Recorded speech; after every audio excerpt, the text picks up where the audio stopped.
வணக்கம். ஆகாஷ்வாணி புதுச்சேரி செய்தி அறிக்கை வாசிப்பவர் கிருஷ்ணமூர்த்தி ராமசுப்பிரமணியன். வரலாற்று காலத்தில் மீண்டும் மீண்டும் மொகலாயர் தாக்குதலுக்கு ஆளான குஜராத் மாநிலம் சோம்நாத் கோவில் முதல் முறை தாக்கப்பட்டதன் 1000வது ஆண்டாக நடப்பு 2026ஆம் ஆண்டு அமைவதை ஒட்டி பிரதமர் திரு நரேந்திர மோடி வரும் ஞாயிற்றுக்கிழமை சோம்நாத் செல்ல இருக்கிறார். சோம்நாத் கௌரவ திருவிழாவை குறிக்கும் வகையில் சோம்நாத்தில் ஓராண்டு காலம் பல்வேறு செயல்பாடுகளுக்கு திட்டமிடப்பட்டுள்ளது. நாளை முதல் 11ஆம் தேதி வரை நடைபெறவுள்ள ஆன்மீக மற்றும் சமுதாய செயல்பாடுகளும் இதில் அடங்கும். சோமநாதர் ஆலயம் 1951ஆம் ஆண்டு சர்தார் பட்டேல் தலைமையில் புனரமைக்கப்பட்டு நடப்பு 2026ஆம் ஆண்டுடன் 75 ஆண்டுகள் நிறைவடைவதும் குறிப்பிடத்தக்கது.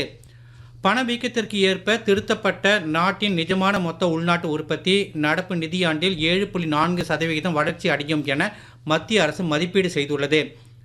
முந்தைய நிதியாண்டில் இது 6.5% இருந்தது.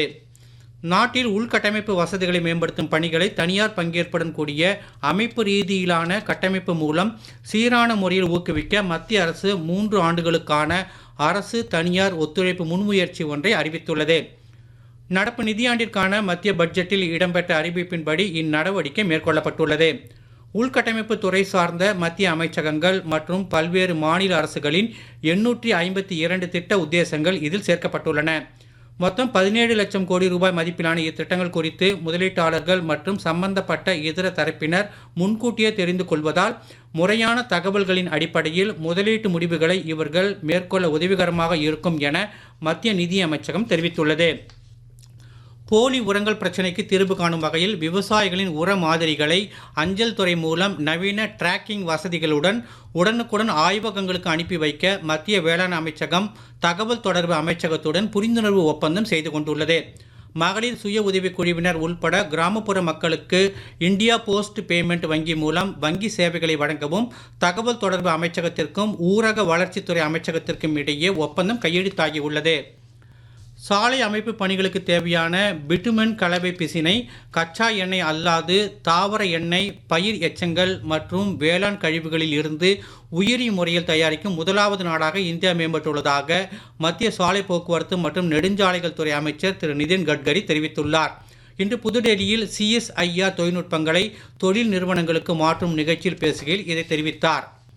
புதுச்சேரியில் கம்பன் கலையரங்கில் இன்று மாலை நடைபெற்ற விழாவில் துணைநிலை ஆளுநர் திரு கைலாஷ்நாதன், முதலமைச்சர் திரு ரங்கசாமி ஆகியோர் கலந்து கொண்டு காவல்துறையினர் 292 பேருக்கு பதவி உயர்வு ஆணைகளை வழங்கினர். முதலமைச்சர் திரு ரங்கசாமி இவ்விழாவில் பேசுகையில் காவல்துறையில் காலி பணியிடங்களை தமது அரசு நிரப்பி வருவதாகவும் பல ஆண்டுகளாக நிலுவையில் இருந்த பதவி உயர்வுகள் தற்போது வழங்கப்படுவதாகவும் கூறினார். காவல்துறையின் சிறப்பான பணிகள் காரணமாகவே புதுச்சேரி மக்கள் பாதுகாப்புடன் இருப்பதாக அவர் தெரிவித்தார். சட்டப்பேரவைத் தலைவர் திரு ஆர் செல்வம், மாநில உள்துறை அமைச்சர் திரு நமச்சிவாயம், காவல்துறை இயக்குநர் திருமதி ஷாலினி சிங் உள்ளிட்டோர் விழாவில் கலந்து கொண்டனர்.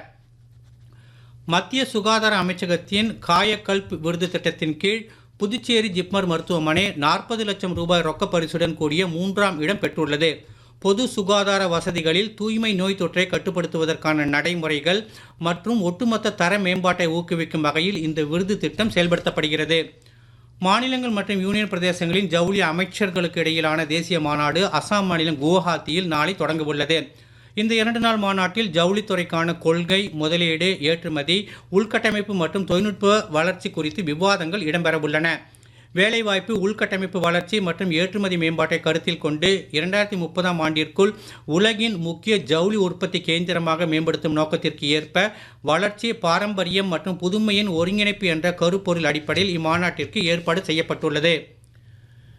இன்று தென்கிழக்கு வங்கக்கடல் மற்றும் நிலநடுக்கோட்டு இந்திய பெருங்கடலில் நிலவும் காற்றழுத்த தாழ்வு மண்டலம் அடுத்த 24 மணி நேரத்தில் ஆழ்ந்த காற்றழுத்த தாழ்வு மண்டலமாக வலுவடைந்து அதற்கடுத்த 48 மணி நேரத்தில் தென்மேற்கு வங்கக்கடல் பகுதிகளை நோக்கி ஆரம்பத்தில் மேற்கு வடமேற்கு திசையில் நகரக்கூடும் என சென்னை வானிலை ஆய்வு மையம் தெரிவித்துள்ளது. இன்று தமிழகத்தில் ஓரிரு இடங்களிலும் புதுச்சேரி, காரைக்கால் பகுதிகளிலும் லேசானது முதல் மிதமான மழை எதிர்பார்க்கப்படுகிறது. நாளை முதல் 4 நாட்களுக்கு பல்வேறு மாவட்டங்களில் கனமழைக்கு வாய்ப்பு இருப்பதாகவும் வரும் 13ஆம் தேதி வரை மழை நீடிக்கலாம் என்றும் வானிலை ஆய்வு மையம் தெரிவித்துள்ளது. இத்துடன் இந்த செய்தி அறிக்கை நிறைவு பெறுகிறது. வணக்கம்.